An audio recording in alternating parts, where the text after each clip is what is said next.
What's up, guys? I just got out of seeing Insidious, the Red Door, the finale to the Insidious franchise. It's something that right off the bat, well, we know this movie didn't get great reviews. It has a 36% critic score on about 50 reviews, 70% audience score. Horror doesn't usually get a high audience score, but this is a built-in franchise that's been around over a decade. And this movie is over a decade in the making. And we should like everyone would had hope, but we should have known. The guy who wrote this has writing credits for Halloween Ends and the fucking shitty Straight to Peacock Stephen King adaptation Firestarter that Zac Efron did last year. This dude's not batting good, you know? And I like some of Halloween Ends, but how the fuck did this guy get the right for two finales to legendary franchises back to back? How did he pull that? And then he's writing another thing coming up. I fucking me if I can remember, but he's writing another big horror movie that's upcoming. So this dude, we might not never see this guy ever again after this next movie he's writing for. Because Insidious, the Red Door is. I'm not gonna criticize it for what it is. I'm not gonna criticize it. I'm not gonna criticize it for being something for not being what I wanted it to be. When I think of the finale to all these movies, I think that we're going to have the family grown up together. The family is not together.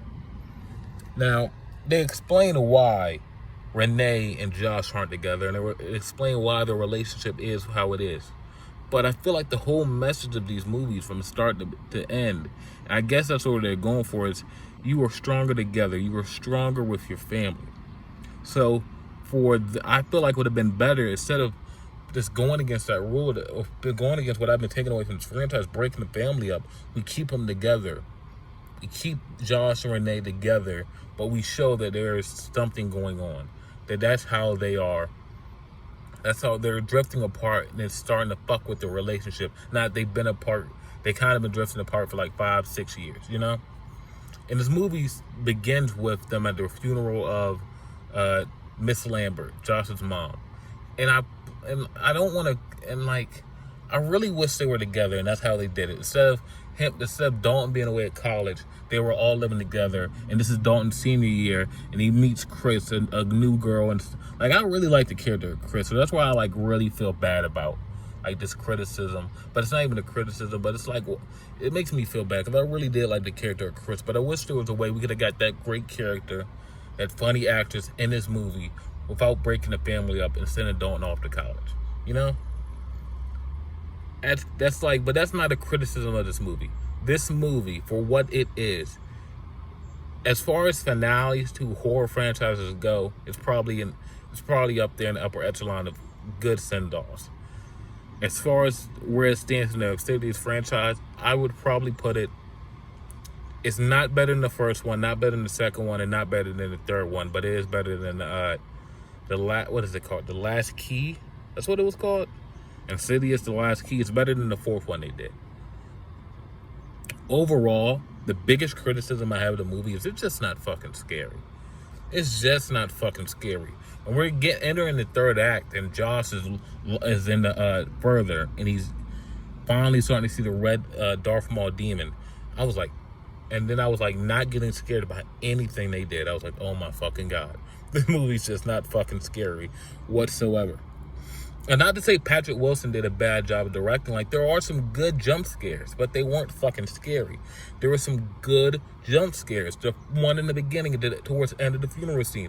The one where he's at home. The infamous one in the trailer that everyone talks about, where he's getting his head checked on. There are some good, solid jump scares in this movie, but they aren't scary. And I felt like, at times, especially when Chris was around, I love the character, but like, this is the most we've been exposed to outside characters in all the Insidious movies. Even like The Last Key, where Elise went back home, all those characters were still very central to the main plot.